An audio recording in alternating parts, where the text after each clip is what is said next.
All right, folks, what's going on? So some of you may be wondering, we might have some new people on the stream this time around. I posted this stream information on Reddit, so we might have some people who haven't been on here before. If you've never been on my stream before, welcome to the stream. I'm Atari Zero. And what are we doing today? Today, we are going to be talking about a product which I teased on my last stream, and I'm super excited about. For those of you who are new to my stream, I kind of am obsessed with the Preonic. Just to kind of give you an idea here what we're looking at. Right now, these are just three. These are just three of the Preonic boards that I have in my possession. Right, I actually have 5 of them total, but this is just 3 of them that I have here in my studio at the moment. I have 5 total because I collect them. They were my favorite. They're actually my favorite keyboard pretty much of all time. And because of this, because of my devotion to the OLKB ortholinear keyboard experience as well as the Preonic, Jack Humbert of OLKB reached out to me and said, would you like to have a prototype of the new Revision 3 Preonic? And I said, of course. I would absolutely love to be able to show that to my viewers. And so I was able to secure that exact thing. And that's what we're looking at right here.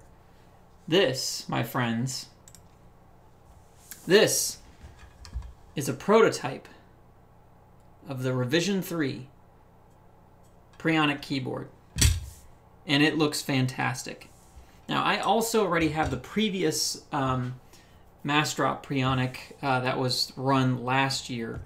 That it is pretty amazing. It's a really nice keyboard, very well designed. This one is no exception to that.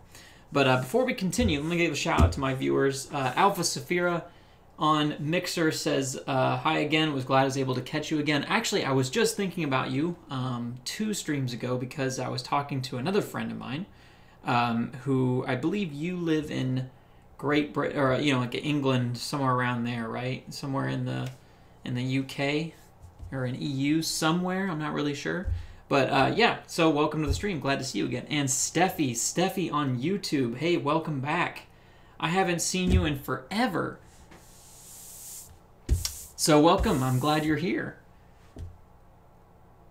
Yes, Grimlock, the one that wants to make the keyboard. That's correct. Which I haven't heard anything about yet, but things are calming down with my work. I might be able to make you a keyboard.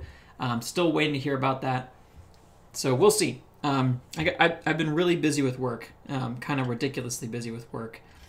So for those of you who don't know, Thuggy512 on Twitch says, hey right back. Glad you're here. We got 16 viewers right now, which is actually one of the highest number of viewer counts I've had in a while. So that's pretty cool.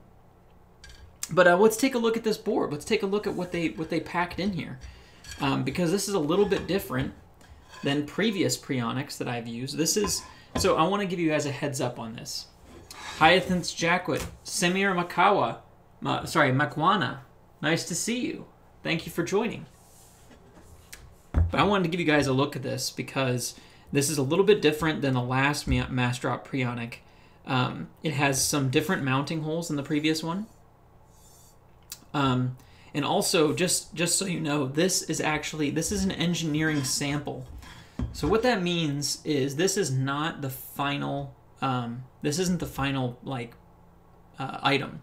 So there are still some things that are going to change with the way that this is laid out in the final product. But this is pretty much the final thing. So we're looking at right now is this is pretty much what you're going to get if you buy one. And I'm going to go ahead and post that link just so you guys can all see it. I'm going to go ahead and post that link here because I think it's kind of important. Because this Preonic drop is only running for another couple of days, I want to make sure you all get a chance to take a look at it. Right now, the Preonic drop, it is going for $169. That is US dollars. So it's going for $169 US. If you opt to not get keycaps or switches, you can drop that down to about $120, so $119.99, which actually is a pretty good deal for what you're getting. This is going to be an aluminum, it's a milled aluminum case. It's got a stainless steel plate with, see these little notches that are cut out here? These little notches are so you can do switch removal, or switch top removal. And then the biggest deal, it's probably one of the biggest changes for the Preonic, is this right here. So what we're looking at right here, this particular model has these Kyle H hot swap sockets. So what that means is you don't have to solder to put this board together. So it's this is far more easy to build than the previous Preonics have been. So if you are not very good with soldering, or you're not very, you just don't have a soldering iron or whatever it is, you don't have to worry about it. And you can change the switches at pretty much any time you want to. So this gives you a lot more flexibility to try out different switch types, try out some different layouts and things like that. You could even mix up your switch types if you like. Some people like to replace like the WASD keys with some heavier switches or some linears or something like that. It's all possible. And if you don't like it, you can just take the switches out, put it right back together again. It's really awesome. So this particular board, this is the prototype of the PCB here. So there are some changes that are coming to this that you haven't seen yet. And like I said, this isn't the final version, so there might be some changes to it, but for the most part, this is pretty much what you're going to get. So let's take a look at some other stuff that's on here that's pretty neat. This right here, this is a USB-C port. So we're going to be using USB-C now. And the reason why we've changed over, or why people have changed over to using USB-C is, for one, it is the port of the future. USB 2 and like the mini USB adapters and stuff, they're just not they're not really as good as they could be. They tend to suffer from like weak connectors and stuff. The USB-C kind of addresses those problems, and it actually delivers a lot more voltage to the board. And being able to deliver more voltage to the board is really important, because this board will eventually support what's called a daughter board, which means that it's a board that goes under this board here. Or sorry, it'll kind of go like, it'll connect to some pins here on the board and kind of sit under it inside this case. And that daughter board is going to have RGB functionality. And RGB means red, green, blue, so RGB LEDs, which means that you'll be able to have per key LED lighting. And per key LED lighting means that every individual key will be able to have an individually addressed color. So that's pretty amazing. And right now, that daughter board isn't quite ready yet, but it's going to support it. And in order to support that level of power, you need more voltage. And so USB-C is the way to go. So USB-C, we got that on the board. That's pretty amazing. But the number one thing, well, there are two things that I would end up saying the number one are, but definitely the fact that we have Kyle H hot swap sockets, but also this baby right here. This is super important, guys. What we're looking at right here is an ARM chip. That's an ARM chip. That's pretty much the same chip, or the same family of chips that you get in your cell phone. Now, this is probably not as powerful as the ones that are being used in your cell phones, but it is an ARM chip, an ARM chip, and ARM chips have a lot more processing capacity than the previous chips that have been featured in a lot of other keyboards, such as like the K-Type or even the old Preonics, the Planck. A lot of those use an Atmel chip, and Atmel is probably the most popular. Actually, I think K-Type uses an ARM chip too, now I think about it. But anyway, the Atmel 32U4 is probably the most prominent and the most popular chip to use for keyboard design. You'll find it on a lot of the Pro Micros, So things like ErgoDocs and a lot of those boards and stuff use that Atmel 32U chip. I'm going to go ahead and show you what one of those looks like here real quick, just so you can see what I'm talking about. Let me find a board that has one. Here we go. This right here, this is another board with the, this one also you can see has those Kyle H hot swap sockets on it. But this right here is the Atmel 32U4, the Mega 32U4 chip.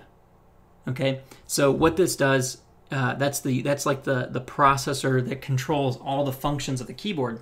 And by changing over to ARM, it gives the board a lot more functionality that it didn't have before, which also gives us a lot more ability to customize and add features to the board that didn't exist before. One of those things, we'll show you right here, these 5 pads on the left-hand side of the board are going to be for what's called a rotary encoder. So a rotary encoder is like a knob, like a dial, and that functionality will be built into the board, so you can put one of these dials in any one of the 5, and you can only have one, but in any one of the 5 ports here on the side to replace a switch.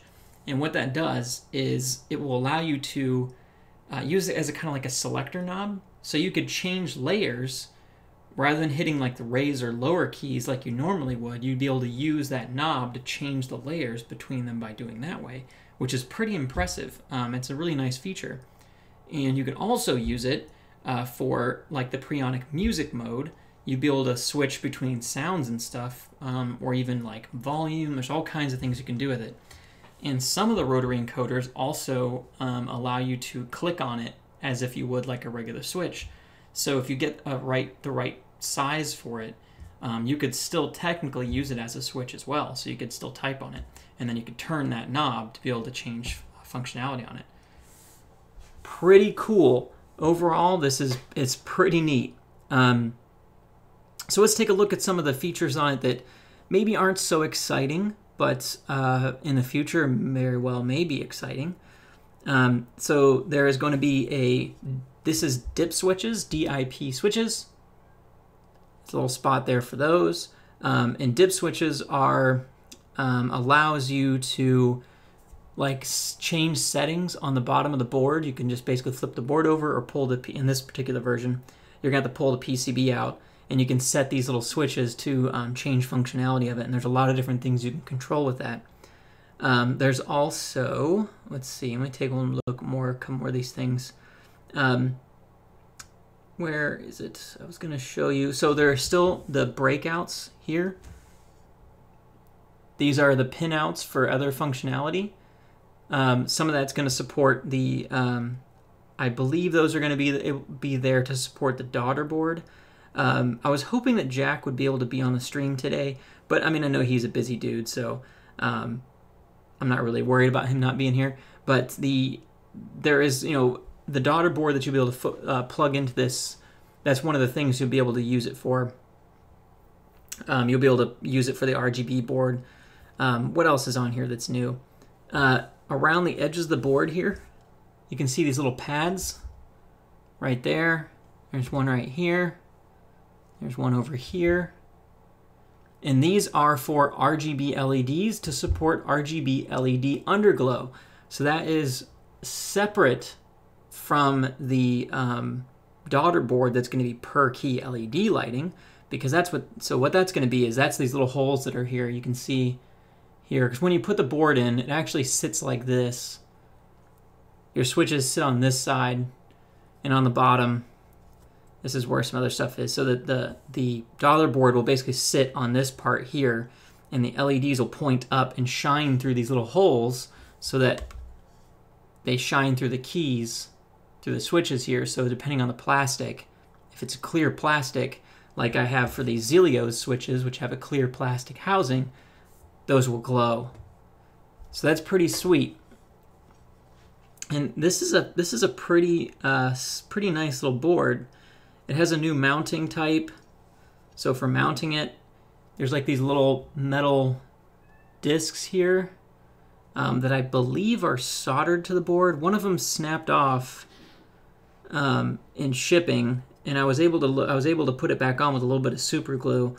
But yeah, these right here are the standoffs. So when you put the board in, it kind of sits in the plate like that, and then you screw into this here that goes into that little hole in that little piece of metal.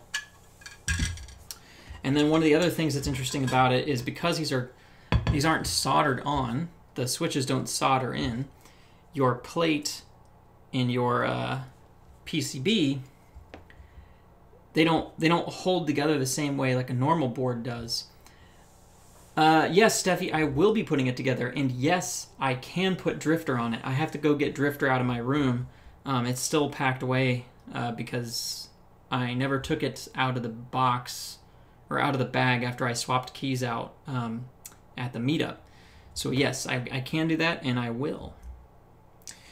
But, so as I was saying, the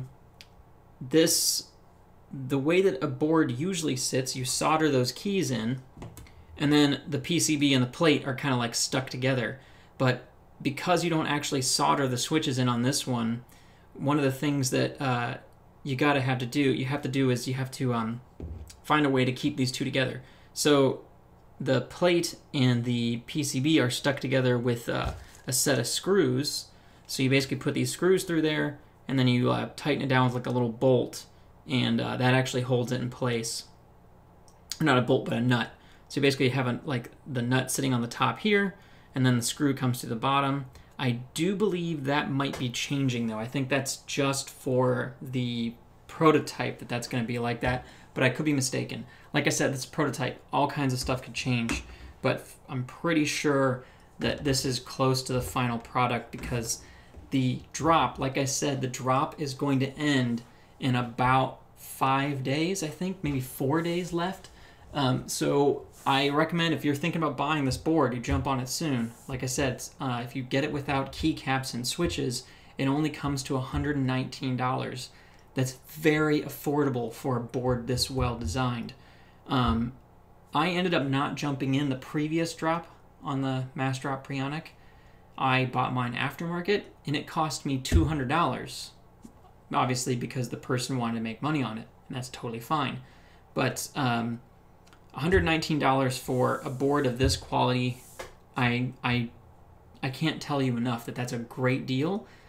They will be for sale on OLKB, which is Jack Humbert's actual store. So OLKB.com will be selling them.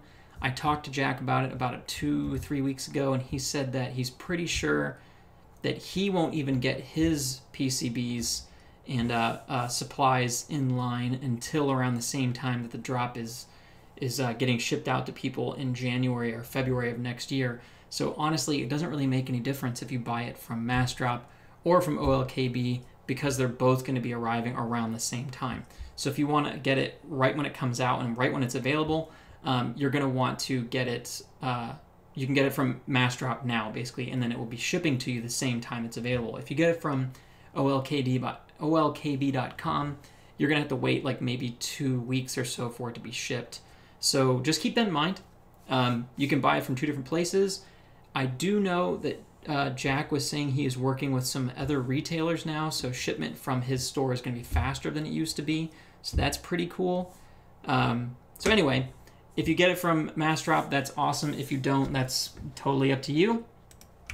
I'm going to go ahead and post that link one more time. And this is my personal link to the Massdrop sale. I don't think I get any revenue out of that. I'm actually pretty sure I don't.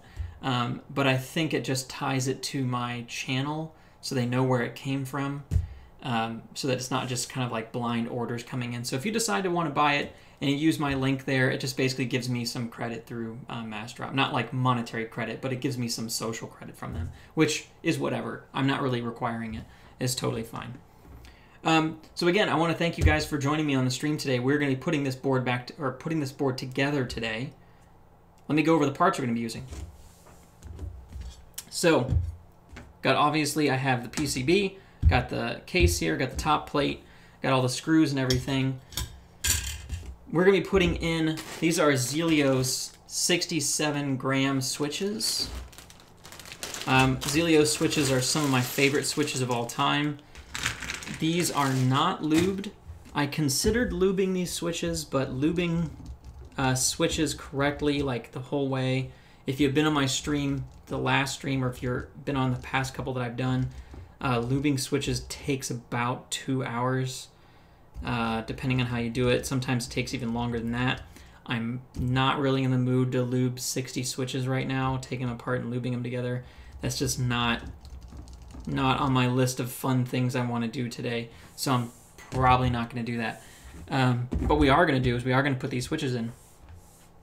So one of the differences in this particular setup, and it's because of the way that Jack decided to use the Kyle H hotswap sockets, is that this board, as opposed to previous Preonic boards, has north-facing LEDs.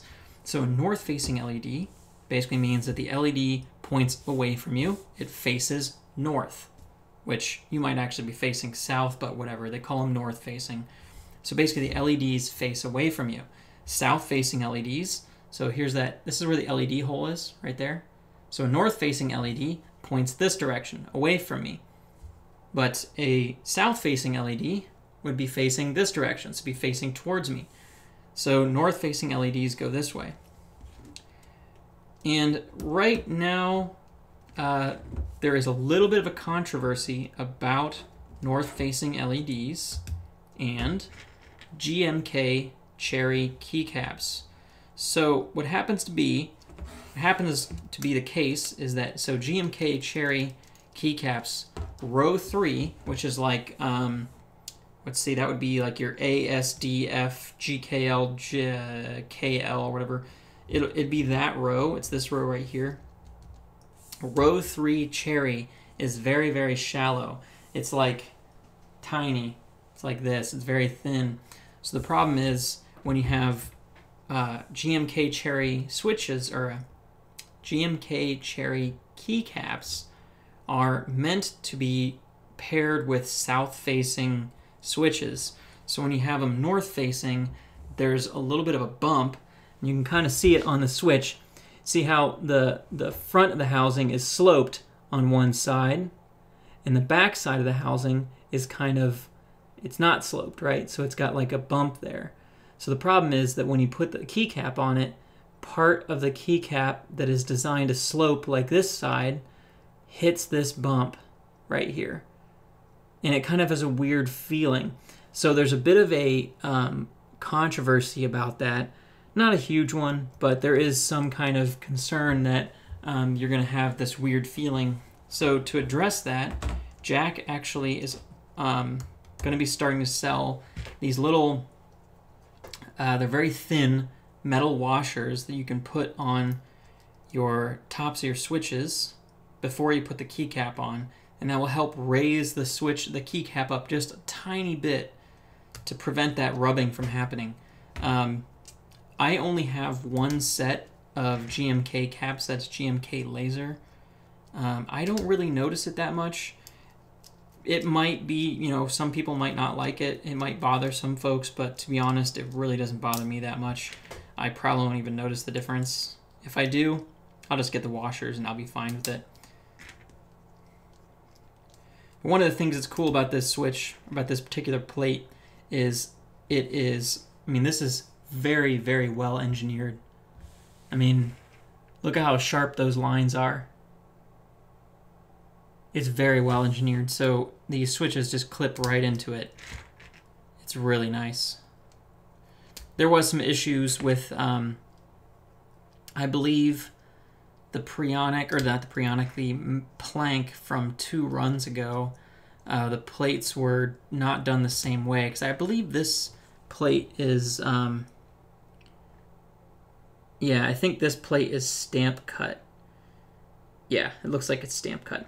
So the difference between like a regular, like a routed plate or like water jet blasted plate, you can kind of tell, like when you take a look at it, you can kind of tell how they cut the switches out. I believe this is a stamp cut.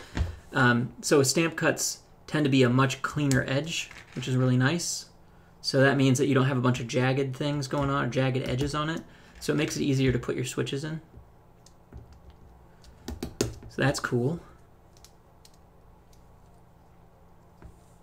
So we're just putting our switches in now, and then we will attach it to the plate.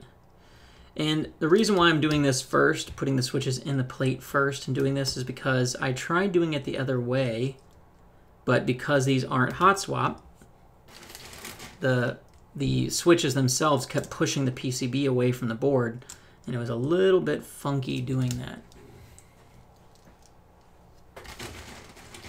And I think we're going to go ahead and we're going to use a 2-unit spacebar again. This particular board does support kind of a different layout on the bottom, which is neat. You can see here that it has this wide hole cut. Now normally, it used to be that there was like single unit switches placements all the way up until the middle, and there was like a 2-unit space here, so you could have either 2 switches or 1 switch in the middle. But Jack decided to change it up a bit, and that allows you to have two 2-unit switches down here at the bottom.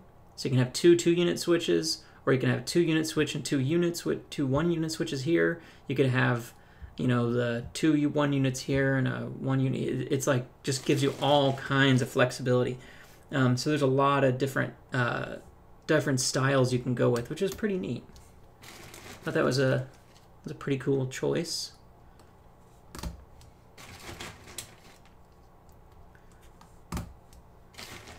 I like the grid layout quite a bit, but I was recently tried out the 2-unit spacebar, and I think it's pretty cool.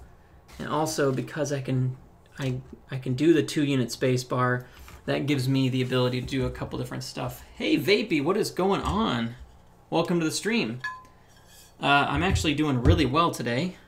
I woke up super early in the morning and immediately went to the gym and did a crazy leg workout.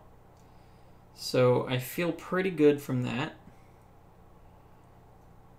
And yeah. Working on class. That's awesome. So now what we got to do is now we have to line up the switch plate with the PCB. And that's pretty easy to do here. So let's see if we got this right. This is always a risk. There's 2 ways of doing it, right? You either do it the way that I normally used to do it, which was you would I would just put the plate on there and just line up the switches one by one and do it that way. And that definitely works. But the problem with it, this particular one, is because you can't really solder the plate in place beforehand, is that placing the switches in place was forcing the PCB away from the other switches that were already in. So I was having issues with that. And it looks like that's going to be the case with this as well. Well, okay, so we're going to have to do it the old-fashioned way. And that's fine. Live and learn. No stab for space. Yeah, actually, I do have stabs. That's a good point. I do have stabilizers. I have a 2-unit stabilizer here somewhere. Thank you, Steffi, for reminding me. Now, Jack himself says you don't really need a stabilizer for spacebar, and I agree. You actually don't really need a stabilizer for the spacebar, but we're going to use one anyway. So a stabilizer, those of you who are not familiar with keyboard terminology, what we're talking about here, you know, I might not have, I don't think I have PCB mount. I don't think I have any PCB mount stabilizers. These are all plate mount.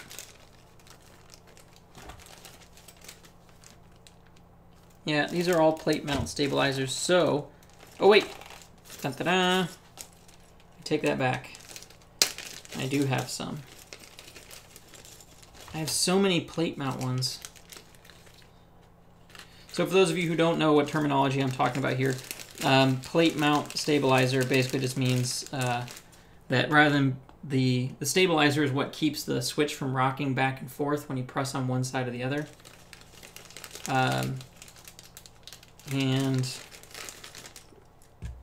PCB versus plate mount means basically that if the stabilizer housing, if it sticks to the PCB or if it's plugged into the plate, this plate doesn't support that, so we have to use PCB mounted. And those are those there. And then you got to use these little legs, which I've got a couple different ones. And I have them from the different places. There's a huge, in the community, there's a lot of gnashing of teeth of whether or not you use genuine cherry stabilizers or if you're using a cheap knockoff. I can say from experience that genuine cherry stabilizers are made from a different plastic and they sound very different from knockoff stabilizers. Very, very different. Okay, so that's what this is here. This is a stabilizer leg, and this is your stabilizer housing. So this housing is non-cherry, and this is cherry. So the plastic is a little bit different. It's kind of hard to tell on camera, but the plastic for a genuine cherry stabilizer is kind of got a little more of a matte finish, and it has a much softer feel as opposed to this one, which is not. So I don't really mind too much. I'm going to go ahead and mix them. But one of the things that I always do with my stabilizers is there's a little leg. There's these two little legs on the side of each one of them. You can see these little guys. It's on this one here and this one right up front. And what those do is when the switch hits the bottom of the plate, when it hits the bottom there, these little legs are basically a shock absorber. And personally, I don't like the way that feels, so I just clip them. I clip those little things off. So basically, when the switch hits, it doesn't have like a, here I can kind of give you an example of the sound. So as opposed to this one, you can see that the legs absorb some of that sound. And when you do that, it doesn't have as much of like that thock sound that I like. So there we go. All right, so you put these in. Now I always end up putting these in the wrong way, so I'm gonna go ahead and say, pretty sure I know where these are supposed to go. This one goes here. Oh. Looks like I just broke off a piece of the PCB. Yep. Well, that's good to know. Because of this LED shine through hole here, it's this little piece here is really weak. And that putting that stabilizer in there just totally snapped that piece off. That is good to know. So that could cause a problem later on down the road, depending on what you're planning on doing with your board. So I'm going to be a little more careful with this one. It still holds in place, so it's not going to affect the overall usage of the board itself. But yeah, that's how those. That's good to know that those aren't gonna like that. Okay, well, that's how they line up. So let's go ahead and get these things in place. So one of the other things that I like to do with my stabilizers is I like to put a little lube on them. And for lube today, we're going to be using this lube here, which is Tribosys 3204. It's generally like a general purpose. It's very good, kind of like a medium thickness lube.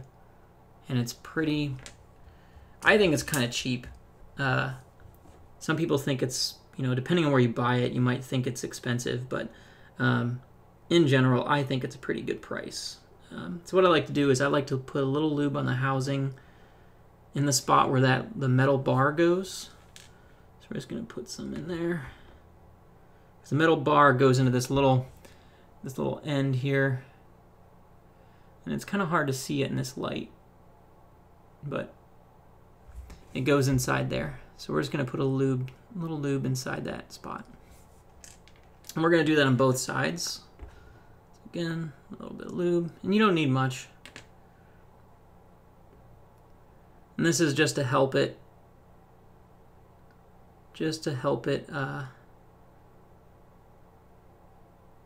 move a little more freely, a little smoother. So we just put that lube in there. Again, you don't need much. And I like to do the same thing to the sides of the spots where these little things go in, but we're not going to worry about that right now. What we are going to do is we are going to put these together. So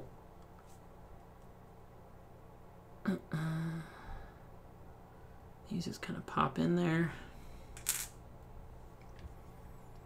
So these little things, just the legs kind of go into the housing like that. And then you take the bar and you put it through. There's a little hole that you're able to get this bar through. It's on the bottom side of the housing.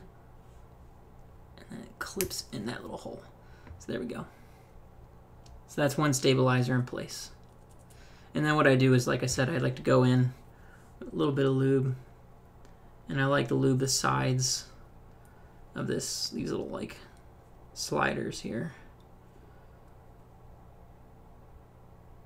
And it doesn't take much. You're just adding a little lube to help them feel a little smoother.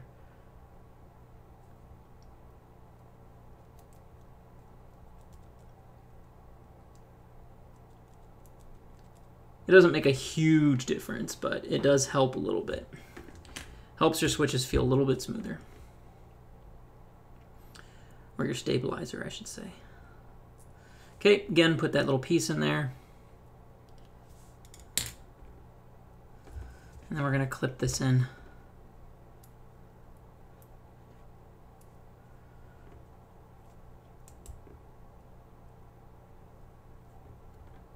There we go.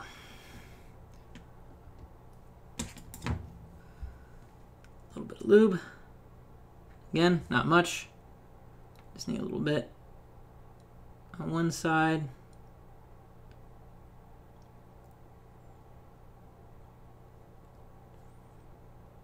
And a little bit on the other side.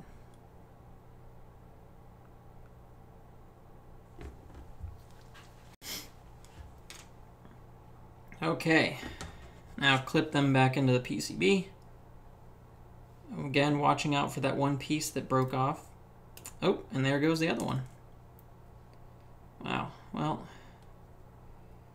that could be a problem, folks. That could be a real problem. Because now there's only one side being held in.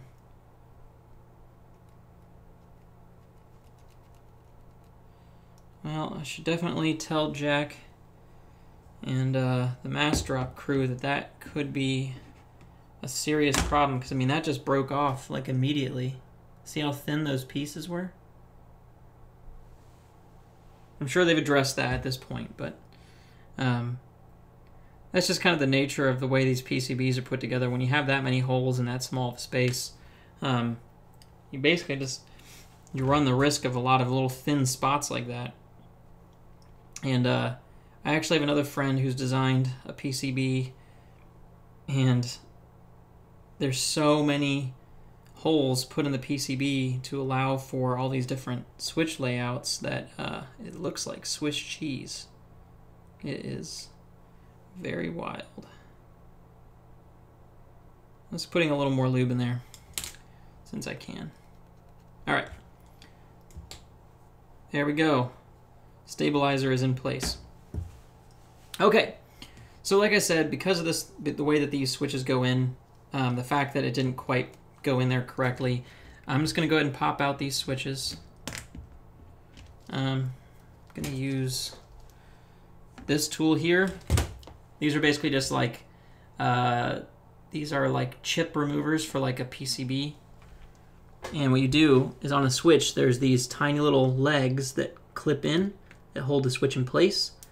And you can kind of press on them and it clips them out so that the switch will let go. You can do it without that, but the problem is that you run the risk of damaging the actual clips themselves, and then that switch will never stay in. And because this is a hot swap board, you need to have those working well. So you can do it from the bottom like that, like I was doing. You can also do it from the top, and you can pry the switch out. So again, you kind of go in from the side here, and there's these little switches, these little clips. You just kind of, you can tell when you're looking at the switch itself, you can see exactly where they are. But you just press them in, and the switch comes right out.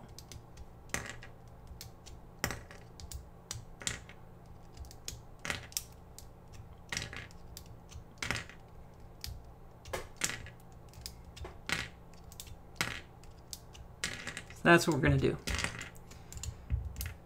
And then we'll just put them back together again. No big deal. No harm, no foul.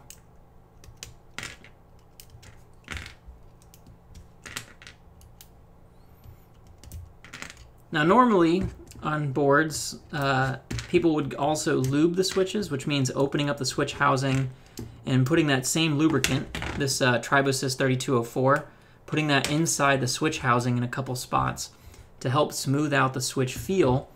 But that is a 2.5 to 3 hour procedure, and I just don't feel like doing that today. I wanted to make this a short one. Oh, hey, Tim Brown is watching. Hi, how's it going? He asks, are these Zelios? Yes, these are Zelios. These are Zelios 67 gram switches. And Tofu Mom is asking how goes it, Atari? Well, it is going very, very well. Thank you for asking. So yeah, we are putting these 67 gram Zelios in the new Preonic Rev3 PCB with Kyle H hot swap sockets. And I've only ever built one board with Kyle H hot swap sockets, and that's this one here. That's the this is the XD75RE that I also got from Massdrop.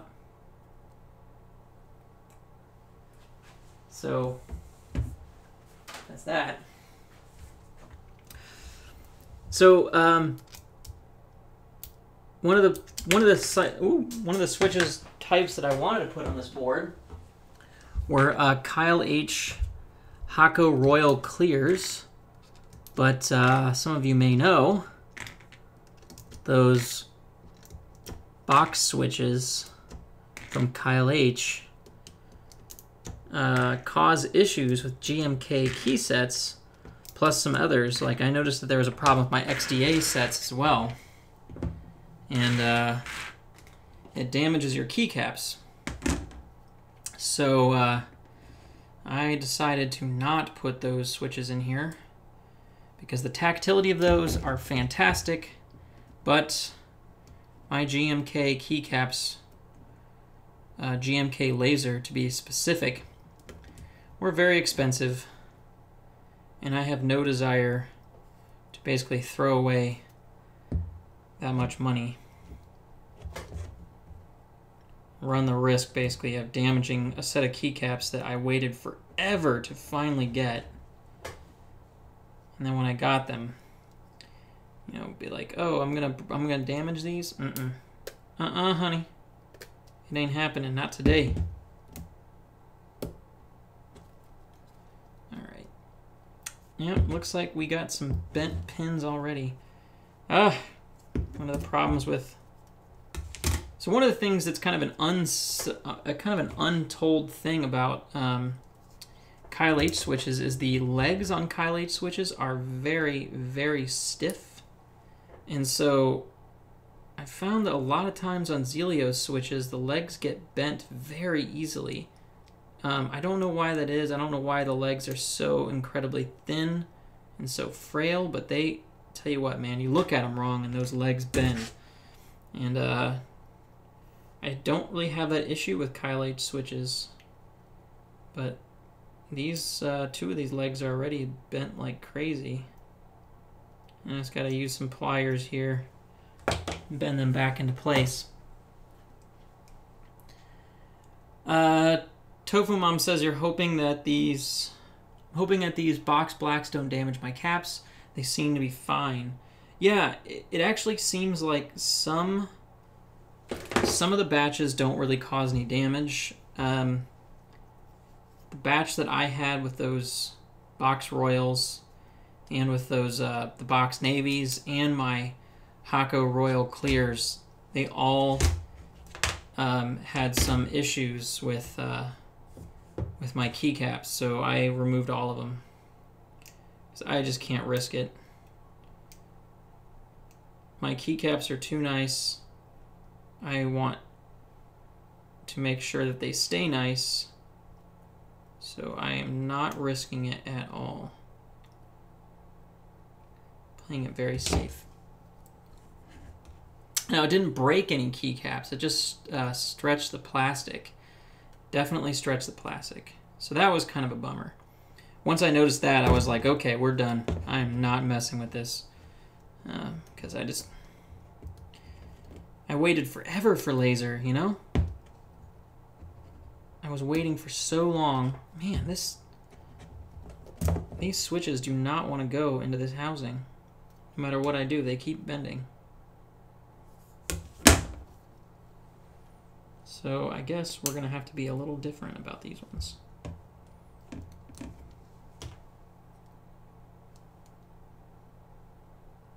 It's like this one switch just will not go in there.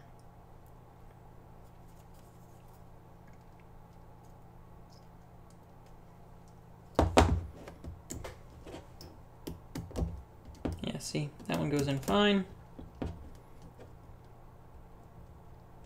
Okay, that one went in. That one's in. All right, so we got 4 in there. Okay, 4 of the switches are in place, or 3 of them are, sorry, 3 are in place. This one, yeah, this one got bent again.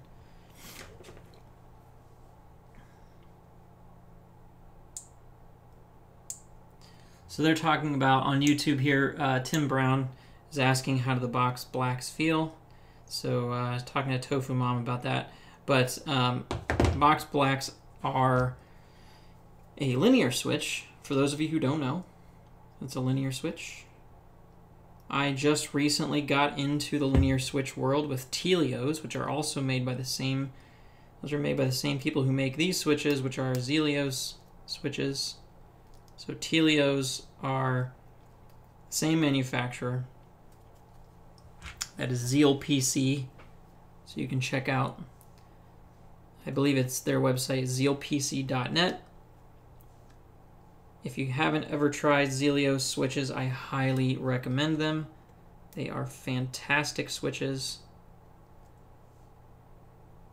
They are a bit more expensive than other manufacturers, though, so keep that in mind. They are not nearly as cheap as, say, Kyle H, who make the box switches that I was talking about earlier. Okay, so I'm going to show you what's going on here. And the reason why it's taking me a little bit longer to get this together is that any pressure that you put on the PCB here, when I'm pushing these switches in, what's happening is the PCB itself is moving and it's popping these switches out of place. Normally that wouldn't really be a problem because you just put the switches in and they fit very nicely into like the holes that are lined up for their legs. But I'm having to get these legs into these Kyle H switches, or Kyle H hot swap sockets, and the hot swap sockets have these little like kind of like I don't know, like teeth, I want to say, jaws. And so the piece goes through the two sides of the jaw there and it holds it in place. But you do have to put some force into it. And by doing that, I keep pushing that PCB out of alignment, and it's forcing the switches to kind of come out of place. So this is a little bit different than what I normally do for building one of these. So I'm being a little more careful, making sure that my pins aren't getting bent, making sure I'm not popping switches out of the plate. It's a little bit more tedious. I'm going to turn this fan on too because it's getting warm in here.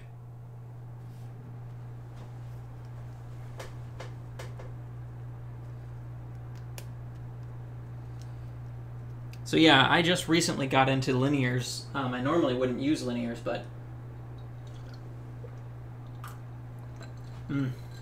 I like the feeling of those the Telios. It's a very, very satisfying board. I like it.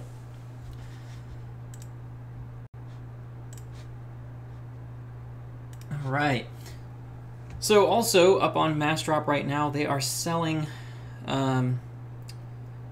Originative, which is a company I believe based out of LA, is selling a bunch of their GMK keycaps, and they're going for pretty decent prices. I think that's a set. Most of the sets are selling for like $160 or something like that.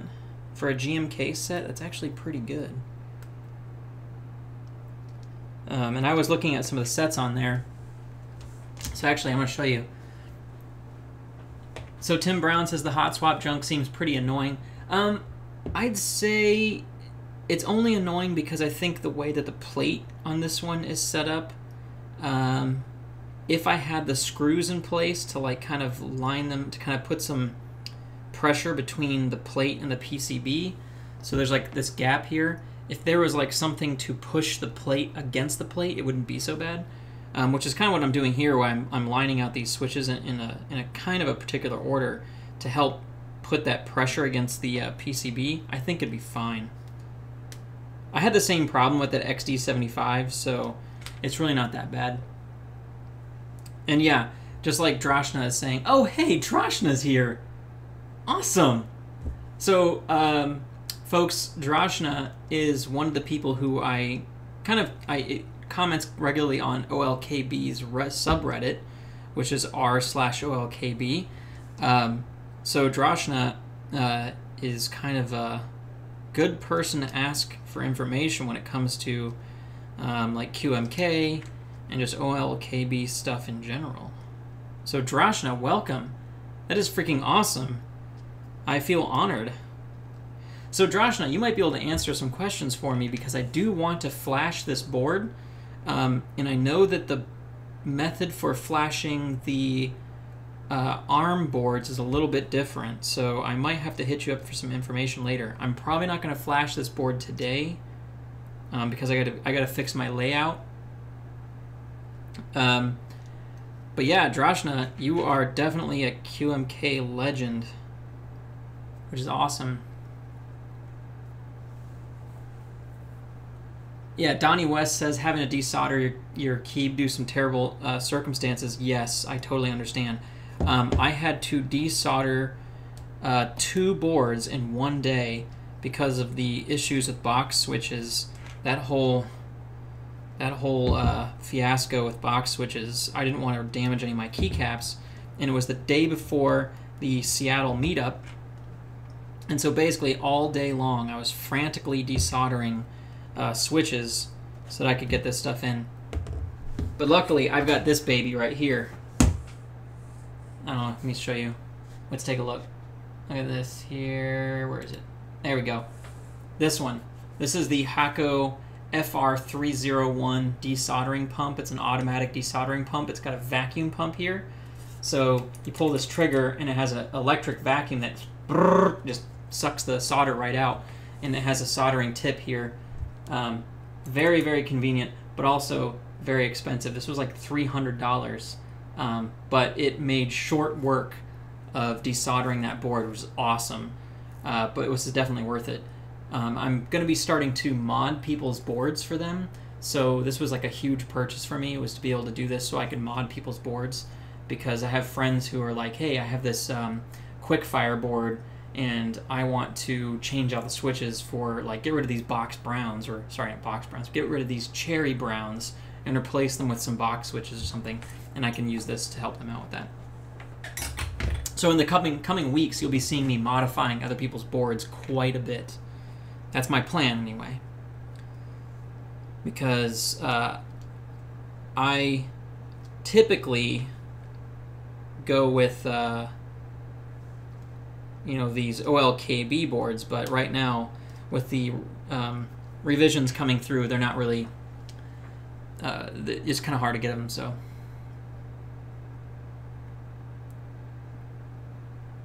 Okay, so Drashna is saying, and for flashing, QMK toolbox is the easiest way.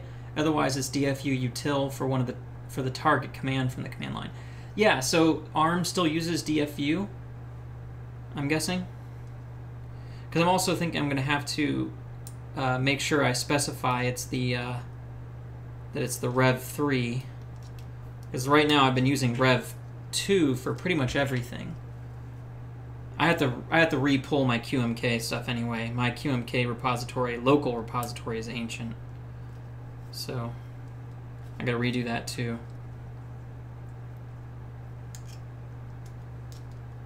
Okay, so quick update for what we're doing here. Quick update is that now that we've got a bunch of these switches in place, this is what I was talking about earlier, is that now that these switches are in place, like a whole bunch of them, it's putting that back pressure against the PCB. So now when I push the switches in, I'm not like displacing a lot of them.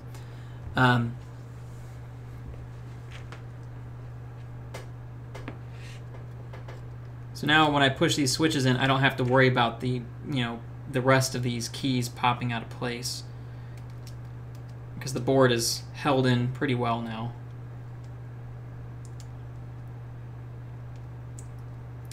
But yeah, these hot swap sockets, man, it may sound like they're a pain, but trust me, they are a godsend. They are very easy to pull the switches out.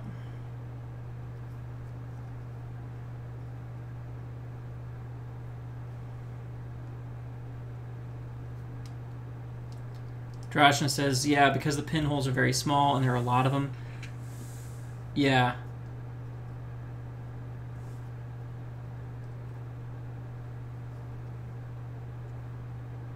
That's my problem with the Pro Micros as well. The pinholes are just, they're so small. And so you really have to like put the heat on it, which ends up desolder, which ends up like damaging the trace there. There's all kinds of issues with it. I really don't like Pro Micros.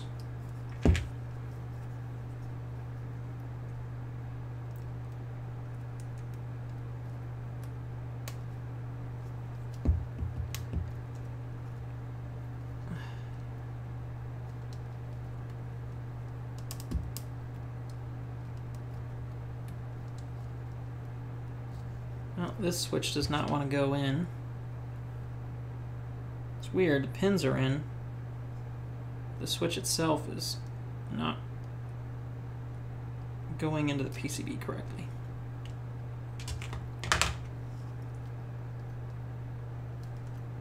This one's having that same issue. It's like the switch itself was sitting in there crooked. One half of it came out.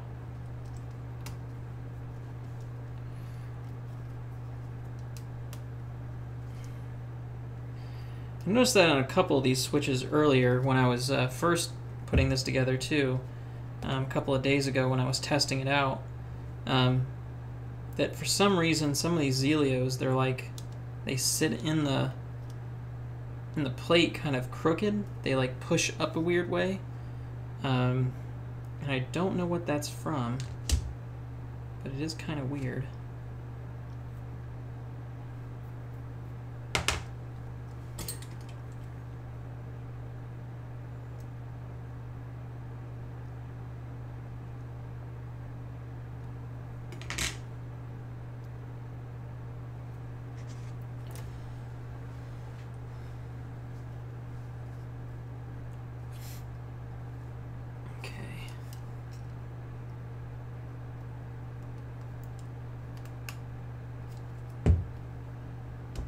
it's still doing it on this one too. It's like, it will not sit in that spot, no matter what I do.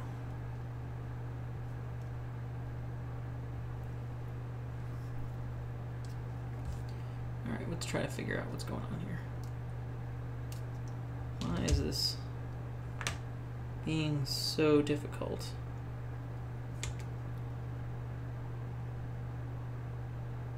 There's like nothing in the way that would be causing this. It's the only thing I can think of is the switch itself.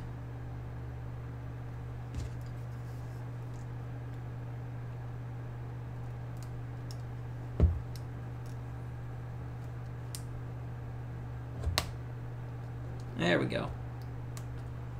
I think that finally got it.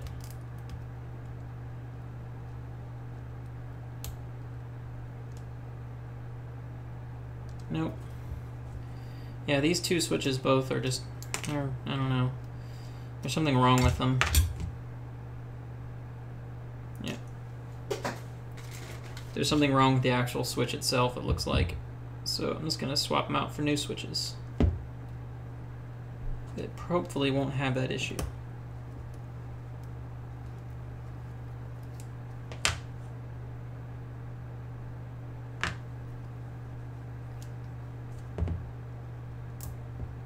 Maybe it's not the switch.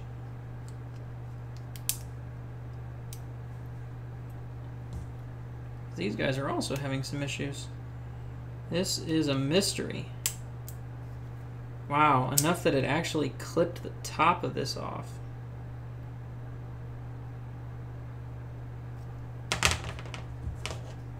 Well.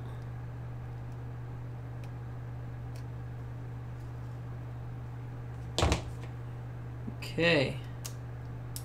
Well.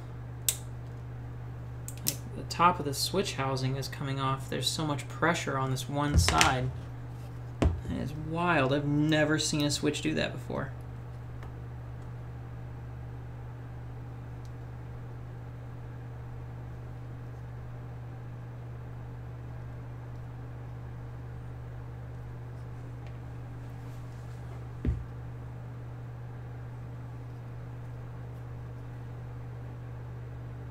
I'm kind of curious as to what's causing this, though.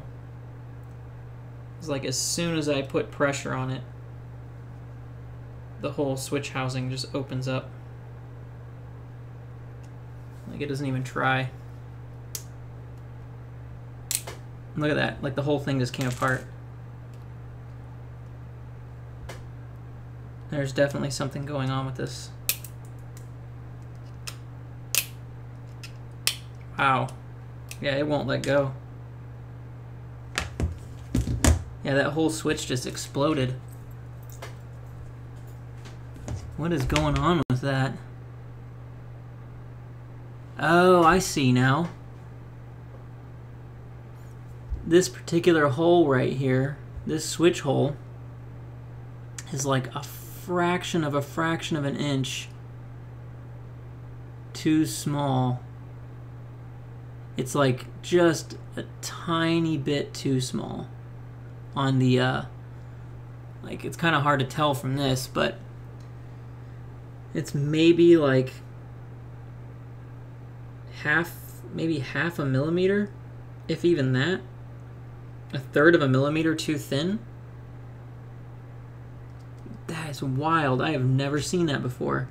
So yeah, it's basically putting a bunch of pressure on part of the switch itself. It's causing some issues. So we're gonna have to try something else here. That's bizarre.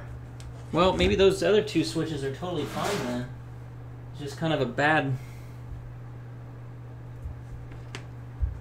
part on the plate.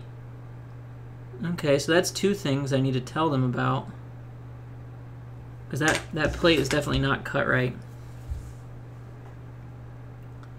Because I can't get this in there.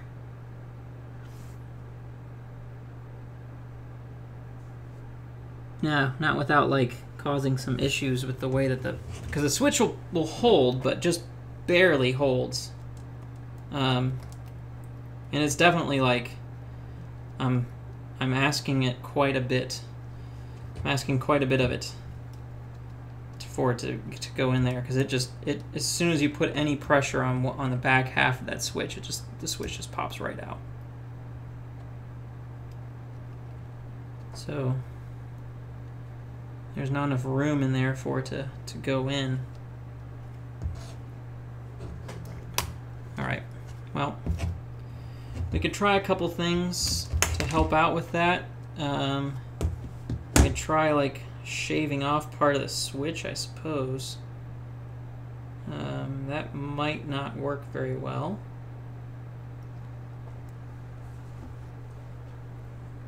Yeah, Drashna, it's definitely an issue with the fabrication. You can see I don't have my I don't have like measuring calipers, but there's definitely these two holes right here.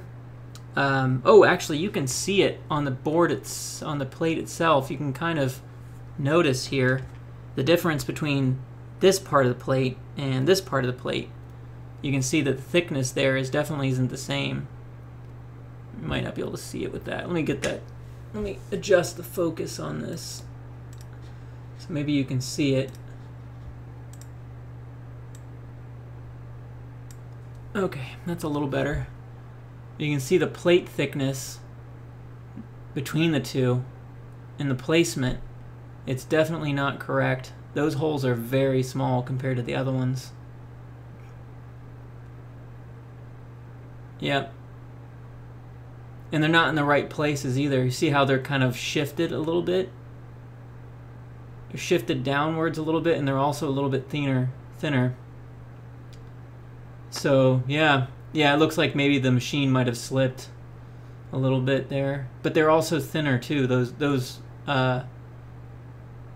holes are also just in general just a fraction of an inch thinner than the other ones are. Just enough to make it hard to put that switch in. Okay, well, that is good to know. So we're going to have to come up with a solution for that. I mean, like I said, this is a prototype, so I'm sure that Jack probably noticed the exact same thing on his. But for the meantime, we're going to have to try to do some plate surgery. So putting our safety glasses on here, I'm going to try to trim a switch down using an X-Acto knife to make room for that little spot there. So it's gonna have to trim off a little bit of the plastic on the housing itself and hope that that helps it. Problem is, of course, that I'm dealing with an extremely sharp blade here, and I don't want to damage my fingers.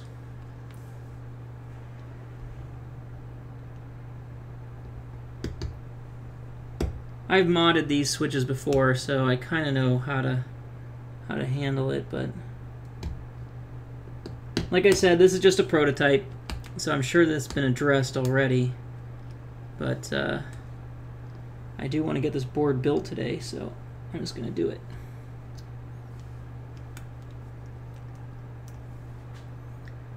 So I am eager to try this board out.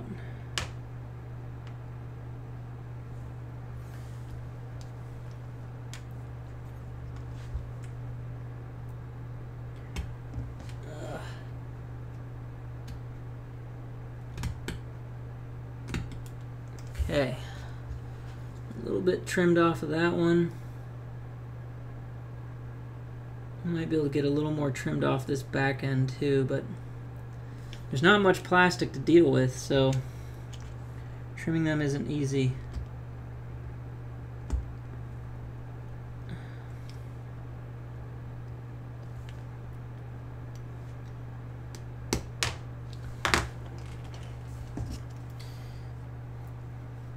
And I think it probably goes without saying, don't try this at home. Hopefully you won't have to try it at home, but yeah, even that didn't really help much. It still has the same issue. Well, find that other switch I threw in here. Oh, it's gone. All right, well, we're just gonna have to deal with it, I think, unfortunately. Not much we can do about it.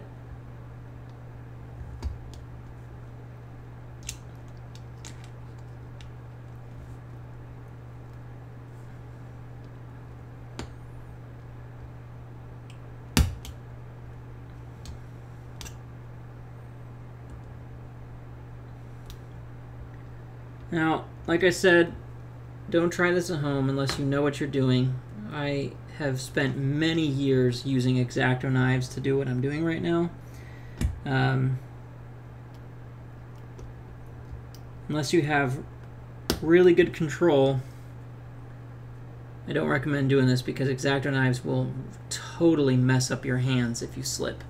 And I have cut myself very badly using an X-Acto knife so many times I can't even count. So be very careful anytime you use a sharp tool of any kind. Also, wear safety glasses anytime you use anything where you're feeling like you're going to have to keep your eyes anywhere close to the tool itself, because tools don't care about your eyes. They will do whatever they want. So keep that in mind.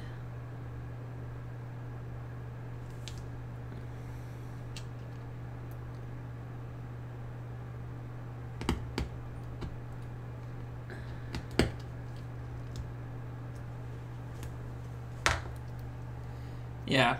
X-Acto knives are fantastic ways to reduce the size of your finger. I have cut myself so many times using an X-Acto knife.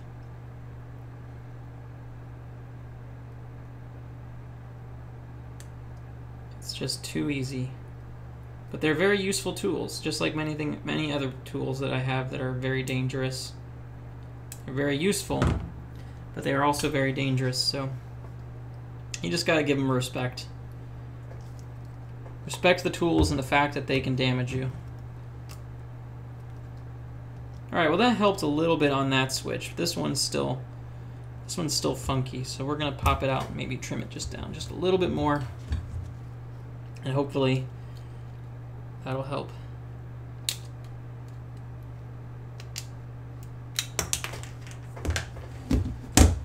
Ugh. Wasn't expecting to have to do this, that's for sure. It's like there's only so much plastic I can actually trim off this front piece here. So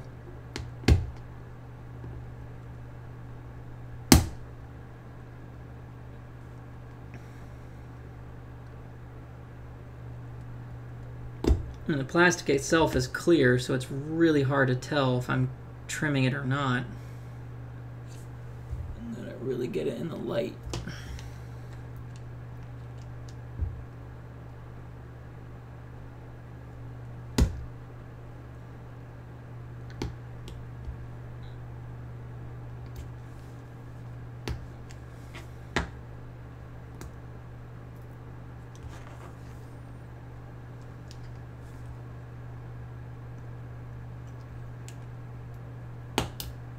Okay.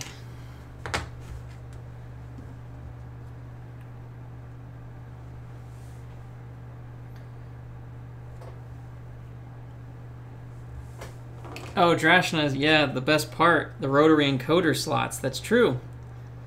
So that's kind of as one of the things that I was talking about earlier before you popped on stream was the all the new features of this board.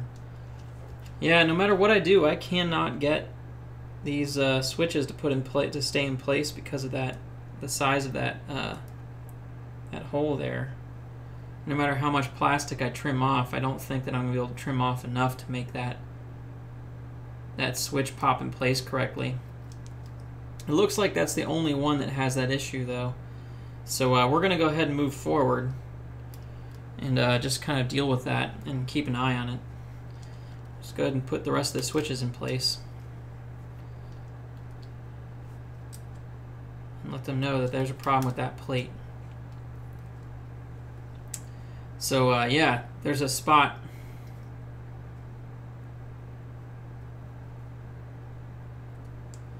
Spot in there where you can put these rotary encoders in, which is going to be pretty sweet. I'm planning on putting a rotary encoder up here where there's usually the tilde key. I'm going to use that. Yeah, that's a good point. Use some hot glue there. Problem is, I don't want to pull the whole plate open to do that. So I'm going to have to try to... I can get my hot glue gun going here in a second. Just to hold that switch in place for now. Until we get the rest of this stuff put in place.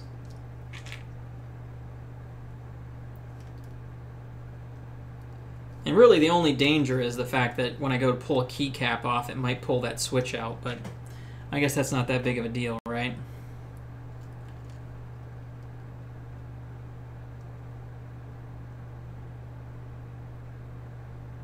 Oh, that's weird. I didn't notice that. So actually, these switches down here, it looks like for these ones here, they're actually going to be south-facing. South-facing there. Looks like north-facing for my 1 unit space bar. And then south-facing again on this side. Sorry, 2 unit space bar. Cool. Yeah, so Joffrey, sorry, Drashna was saying that, yeah, that the rotary encoders will act as a switch too. Yes, that's going to be awesome. I was thinking that what I'll end up doing is using it to change layers. An easy way to change layers, which I think will be really nice. So that's going to be a lot of fun. I'm interested to see how people end up using them once the Rev3 plank gets released. That's going to be the first one to be able to use those rotary encoders. So I'm curious to see how people end up using them. And hopefully it won't be too long before Jack is able to get those daughter boards spec'd out and all that too, because I want to see how the RGB daughter boards work. Because one of the things that on this particular board is that this PCB also supports Matthias Alps switches. So problem is that the Kyle H hotswap sockets are only for MX switches. So the Matthias switches you still have to solder in, but the hole for the LED shine through is only for the MX switches.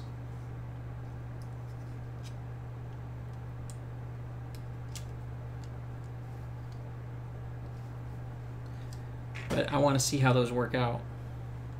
I think it'd be cool. Could be very, very cool. But there's no, you actually can't do in-switch LEDs on this particular board. So that's a bit of a change as well.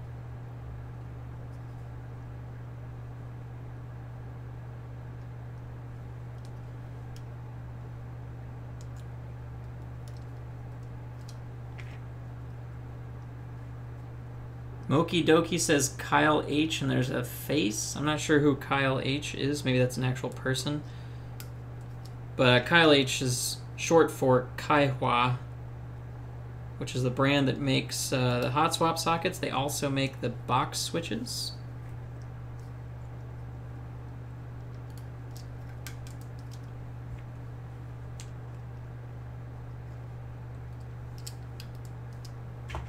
Kaihua is a pretty sweet company, man. I'm glad that they're innovating.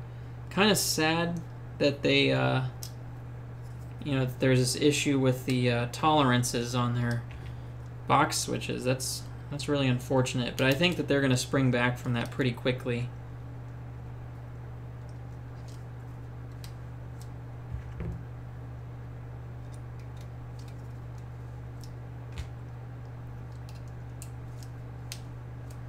And I hope that it doesn't end up affecting novel keys that much, because novel keys is the ones who are basically the primary US sales folks for those switches. So hopefully it doesn't end up affecting him too much, because his business was, I mean, he was innovating quite a bit, producing a lot of different switch types with in cooperation with them. And I hope that he ends up still coming out of this okay.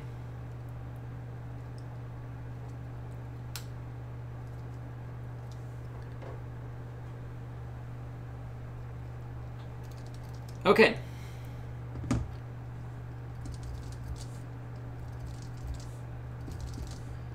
All right, all of our switches are in place, except for the exception of those two on that one side, which I think we're going to have to put some hot glue in there to hold those two switches in place. We're going to go ahead and do that right now, so we don't end up messing up with those switches later. So we're going to plug in my hot glue gun. And it doesn't need much, just a little bit of hot glue. That's all. And then we're going to put this board together and call it a day.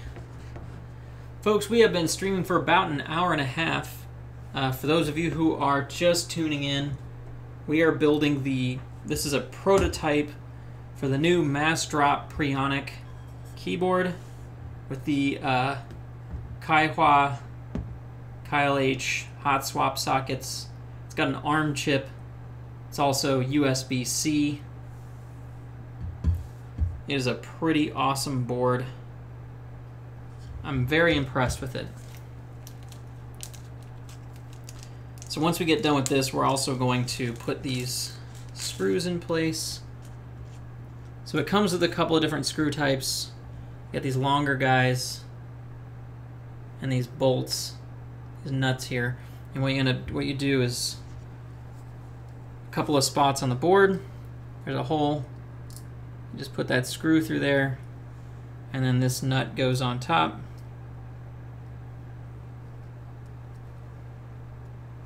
And then you just gotta kind of screw the two together. It's a lot harder than it seems here. Here, we'll do it this way. We will do it this way. We'll hold it in place and put the screw through it. There's always something about the way that these go together that's a little funky, and this particular version's funkiness is the way that these plates get held together. But I think they have a better solution for this already.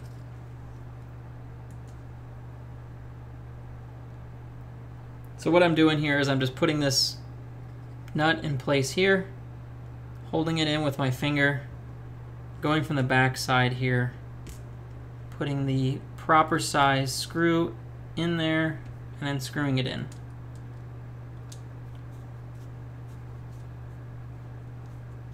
And it works all right. Could be better, but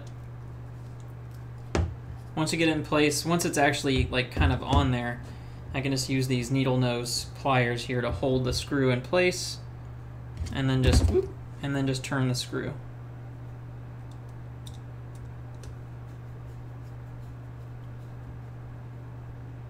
This will hold the plate.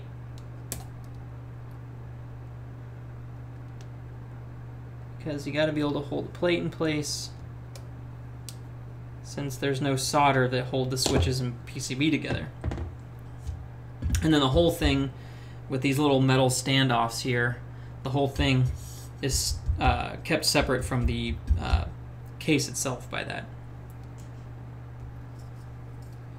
So we got two on that side. We're going to put two more on this side, then we'll do one in the center. Kind of have a few options where you can place them, but I think these are the better places for me. Glue gun's almost heated up. Once it gets fully heated, we'll hot glue that one thing in place, and then we will be set. So again, I want to thank you all for joining in on this stream today. This is a really exciting stream for me. You know, I really can't say, it's kind of hard for me to say, you know, like how incredibly honored I am that Jack and Massdrop reached out to me and asked me to do this. It was really exciting when I got that email from Jack. I had to keep it a secret because I wanted to make sure that I didn't get anybody too hyped up about it. So I've actually been keeping it a secret for about a month now. I found out about it about a month ago, and then they reached out to me, and then I went to the Seattle meetup, met with Yanbo, who is one of the community managers for Massdrop, or a product manager, I think. He's the product manager. And saw him there, and he was like, hey, I need to get that Preonic to you. And it was just kind of one of those feelings like, wow, this is actually going to happen. You know, like I'm actually going to get to try this new product. Very excited. So that was cool. And I'm hoping, one of the things that I've also been working, or going to be working with them, is I'm going to be starting to be a little more active on their talk channel. That is their like internal, like the Massdrop kind of, it's a little bit of like a forum, I guess, is what you'd call it. So I'm going to be probably a little more active on that, and putting my stream links up on there for people to check it out, because I think that's going to be a really good way for people to see these kinds of things that I'm doing.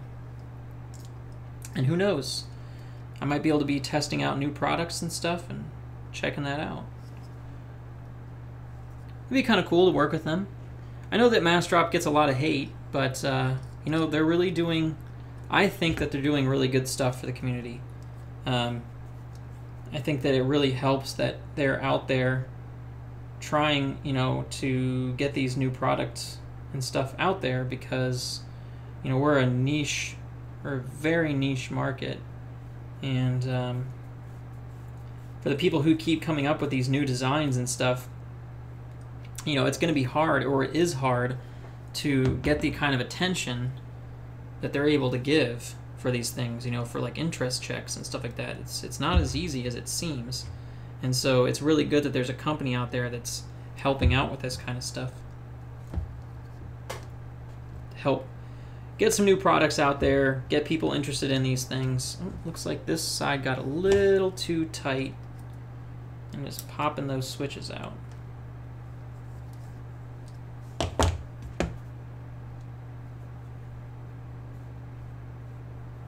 Loosen it up just a bit.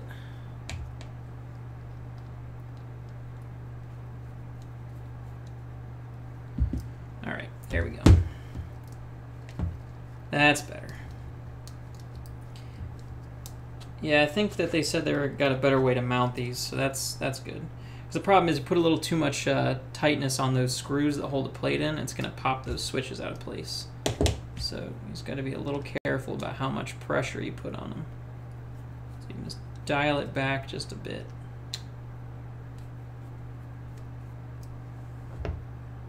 And push those switches back in.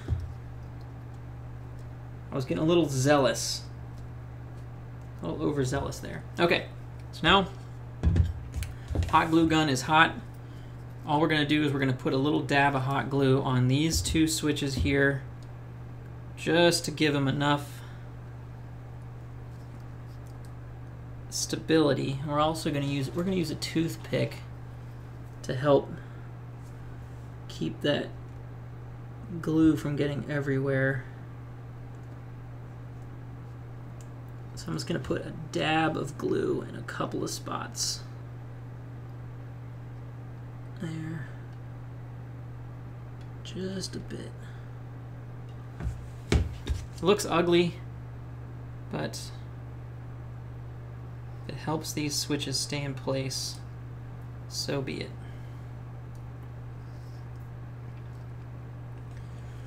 Ugh, I hate hot glue. It is the worst. It's like so stringy and messy. Like you don't need much.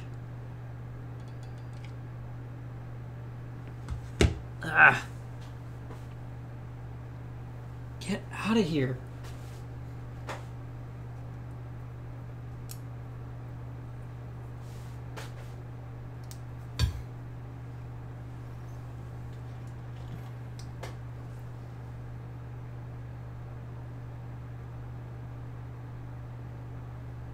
Someone needs to invent like a non-stringy hot glue. They will win 1,000,000 awards because this shit is annoying.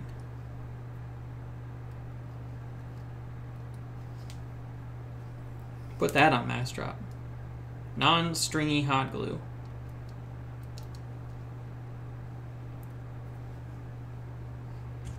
Let's see if we can do it with just a toothpick. Maybe that'll...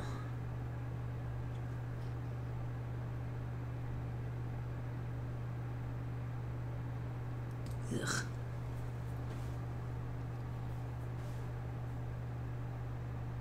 There we go. All right, I think that's good enough. Disconnect that. Let that cool down. Now, man versus hot glue. Yes. I kind of want to glue these stabilizers in place, but we'll deal with that another time. Okay, so there we go. Plate just goes inside there. And on the back side, there's 5 screw holes that go directly into those little mounting tabs that I showed you, little pieces of metal that are actually soldered to the PCB itself. Just put those in. You don't want to tighten them down too much. If you put too much torque on it, you could break them off the PCB, and that's not going to help anyone. So just gentle, just enough so you feel it tighten, torque it a little bit.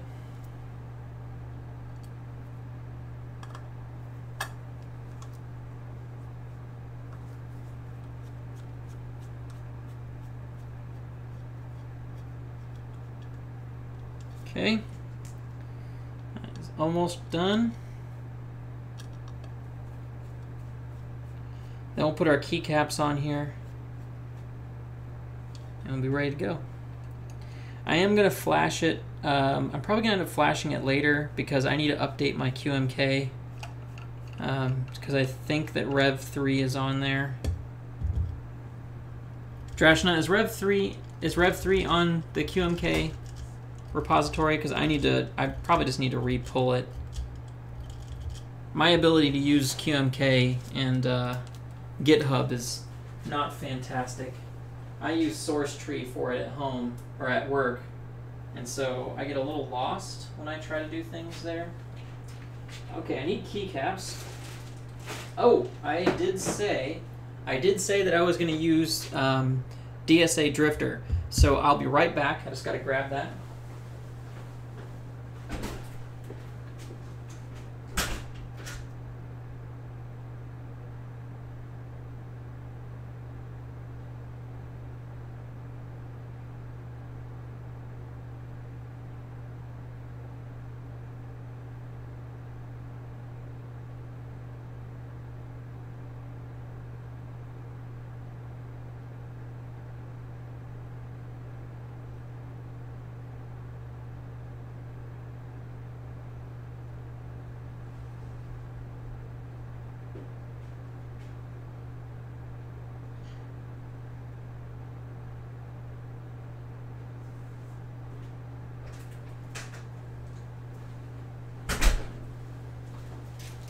All right, here we go.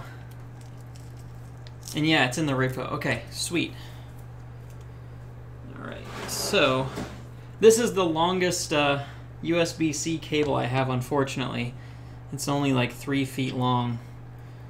So that's going to be kind of a bummer. But we'll figure it out when the time comes. So let's go ahead and plug it in, actually. I tested it a couple of days ago when I first got it in. So it works. I just have to find my find the right spot to plug it in here.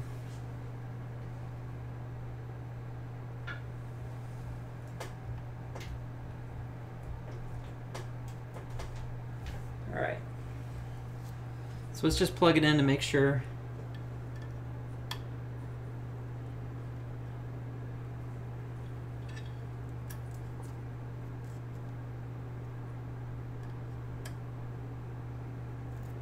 Well,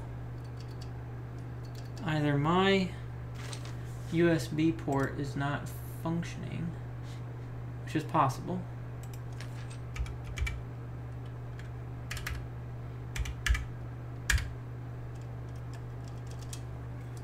Could also be that this USB is not working.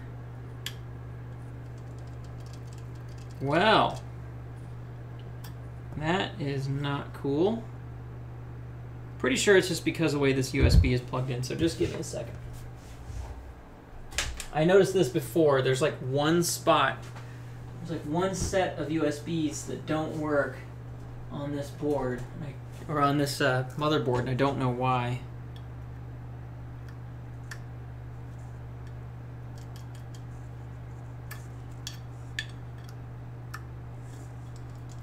Huh.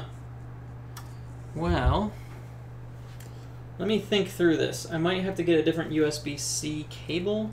Otherwise, I can probably get my... I know I have a USB-C port here on this motherboard. It's hard for me to see it. It's under my desk. Alright, let's try this one.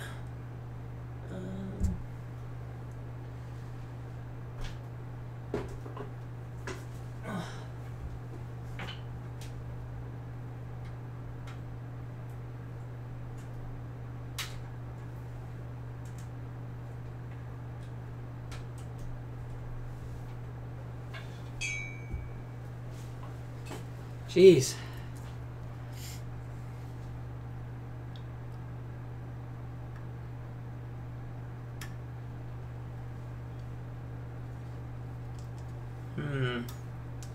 This is not good. I don't know. Well, I'm sure the board is fine. It's probably just the way this cable fits in there. This cable isn't really...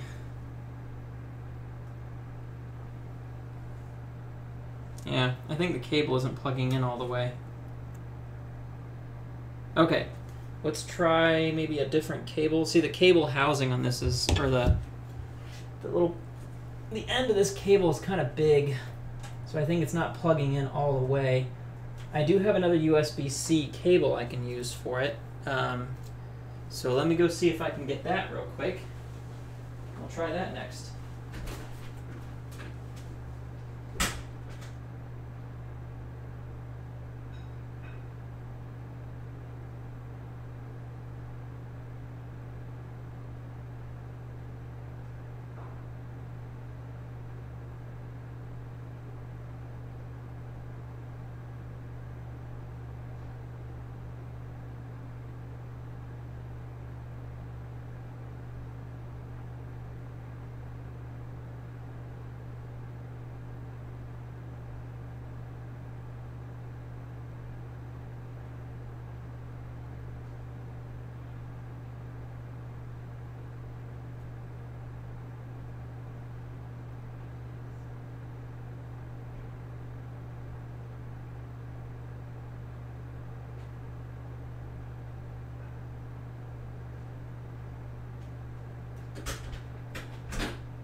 Okay, well, I am back.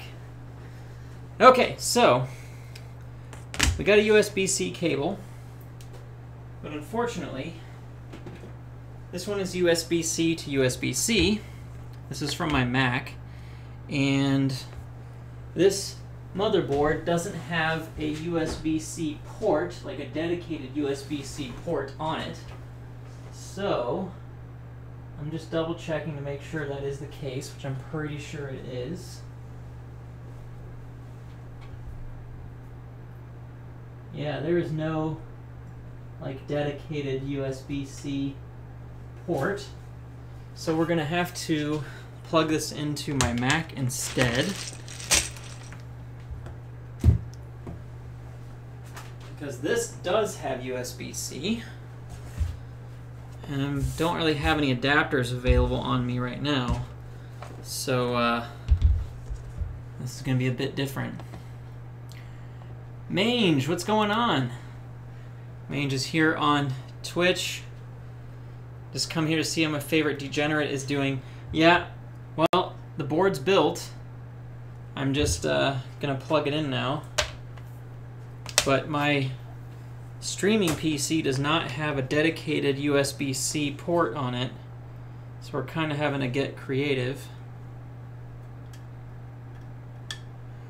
Did I usually use the stock layout, or do I like to tinker with it? I definitely tinker with it. I have my own layout that I use, which I have never pushed or done a pull request or whatever with it. So let's go ahead and switch this. Okay, so now let's bring up my computer here.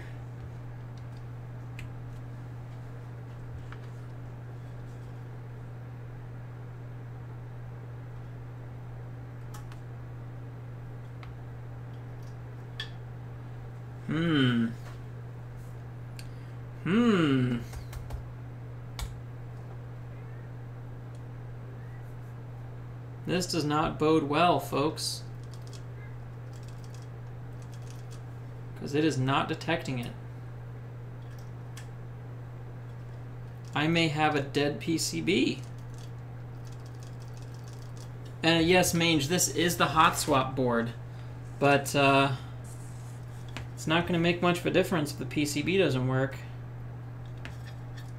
Which it looks like.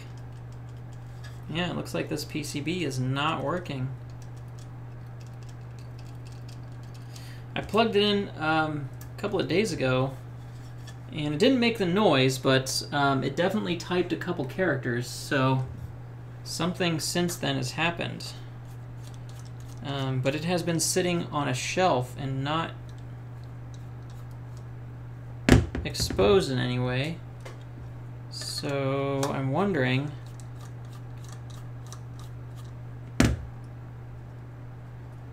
yeah, let me check.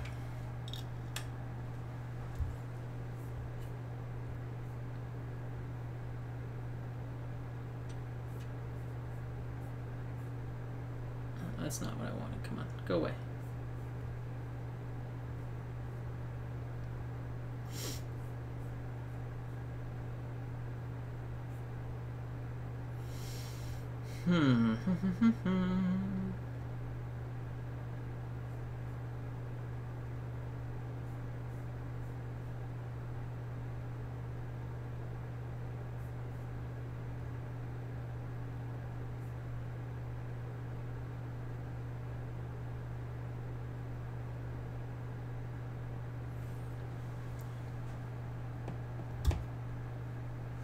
Yeah, I don't think it's anything being shorted, Mange.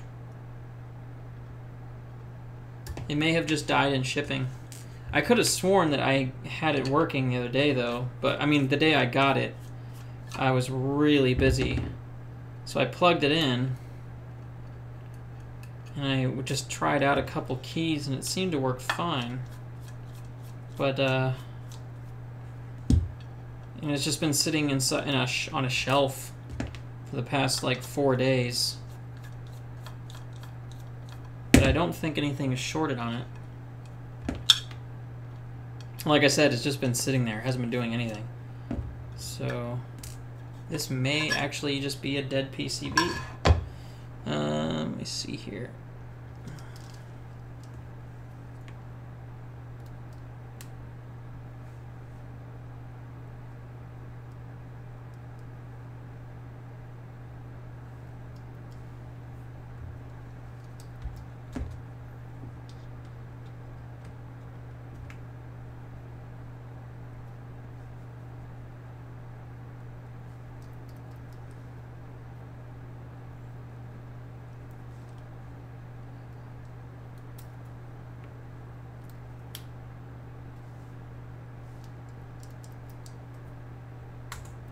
Nope. Yeah, I think the PCB is toast. It is not working at all. There's no lights on it or anything on this one. Usually there's like a little light you can use to determine that it's still on, but there's nothing. Yeah, that's a shame. Yeah, no LEDs on the bottom here, Drashna. None that I can see anyway. Unless it's very, very small. But yeah, there's no lights on this one.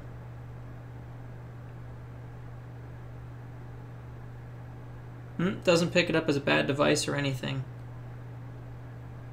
Well, shoot, folks, I would love to have shown you.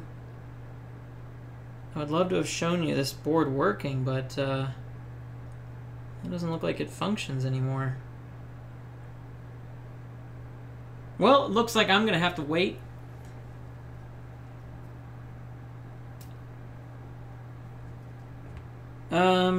So Mange saying last time I used it, yeah, USB-C, yes. It was plugged into my Mac.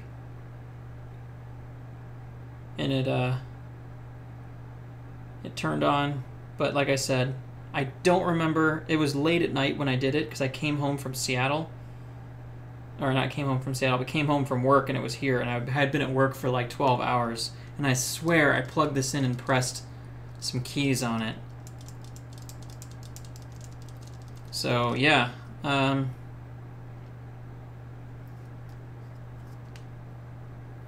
I don't know what's going on.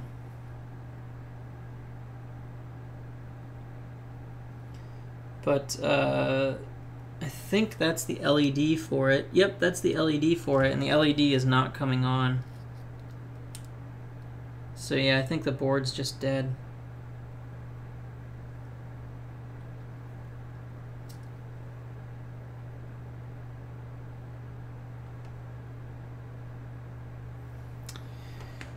Wow. Six-fingered Amish. No pink shirt. Yes, today no pink shirt. I am actually washing my my 3 pink shirts because I have my Caro Bonito and I also have my 2 Planned Parenthood shirts. So just some background information for y'all. My birthday is Wednesday. It's upcoming. My upcoming birthday is Wednesday, and for this week, I am running a fundraiser for Planned Parenthood here in the town where I live. And so, as part of that, I declared that I'm going to wear the Planned Parenthood pink shirt every day this week to show my support of Planned Parenthood and the services they provide. So I'm actually washing them right now to make sure that I have the 2 shirts that I can swap out. I'll wear one while one's washing and then change it out and all that stuff as needed. So I'm going to wear Planned Parenthood shirts all day or all week this week to show my support of them and also to support my fundraiser that I'm doing for them. So Tim Brown says, happy birthday, thank you. Yeah, my birthday is on Wednesday. I might do a birthday stream. We'll see. But anyway, yeah, so this board, I think, is dead. Which is very unfortunate. Well, yeah, when I got it, it was working. Now it's not working. So it's most likely just was waiting to die. That's okay. Six-Fingered Anguish says, quick add-on, Planned Parenthood isn't just for women. That is crucial. I go to Planned Parenthood like once or twice a year for various things. And so, yeah, it's important. Vital healthcare services for men and women. Planned Parenthood is really important, folks. Tim Brown says, any broken components? No. Nope, since it doesn't even light up. So you can't really see it without me. I can try getting up close, but there's an LED like right here on the board. So there's this little LED right here to show you that the board has been turned on, and it doesn't light up. So yeah, it's a dead PCB. And it could be so many different things that's causing it. So I'm just going to have to send this back to them. Well, shoot, folks. I guess what I can speak to the construction quality is that it is definitely well constructed. So I'm definitely looking forward to when it does get released. Hopefully, maybe they'll have another production sample that I can try out the next time it comes out. Because they'll probably do one more set of production runs right before they actually go into the full manufacturing. So that'll probably be in probably about a month or so they'll do that, is my guess, from what I know. But what can I say? We tried, didn't quite work out. Oh, keep hitting the wrong, there we go. So we tried, didn't work out, and I didn't have to solder any switches in, that's true, which means that I didn't have to waste a bunch of time desoldering the switches. So what you saw was my building of the, this is the building of the Massdrop Preonic Rev3. Unfortunately, the board was DOA, or is DOA, but this is how it goes put together. It was very quick to put together. We're only been streaming for 2 hours, and we were able to build the whole board. So normally soldering for me, just getting all the switches in place and soldering them takes about 2 hours. So that gives you an idea of how quick this really is. I'm still a firm believer. I still think this is going to be a really fantastic board once it gets released. So keep an eye out for that. Thanks to you all for stopping by and hanging out on my channel. Drashna, it was really, really awesome to see you here. I'm glad you stopped by. But I think we're going to go ahead and call it a day. And hopefully I can get another PCB when they release the next, or when they get the next production sample, and I can do another stream with that. And just to be sure, I will make sure to plug in the board before I begin the stream, so that way everybody knows that we have a functioning board. We're not going to go through this again. So, like I said, thanks for stopping by, everybody. We're gonna stop the stream here, and maybe I will do a stream on Wednesday. I would like to do a resin casting stream. I want to make some more of my tentacle keycaps, which some of you may or may not have seen some of the ones I've done. I'm going to show a couple of those real quick to those new folks, but these are, I've actually been working on, this is a sculpt that I made. These are some resin keycaps that I made here. I'm actually in mass production of these at this point, so I can start making them a bunch, but these are the sculpt that I made. This is my laser themed one. I've got orange ones, green ones, blue ones. So I'm going to be putting those up for sale somewhat soon. My plan was actually this month, but life got in the way and I haven't had any time to do it. But I will be releasing these soon, so y'all can keep an eye out for that and perhaps buy them. But thanks for stopping by, guys, and hopefully we'll see you again soon.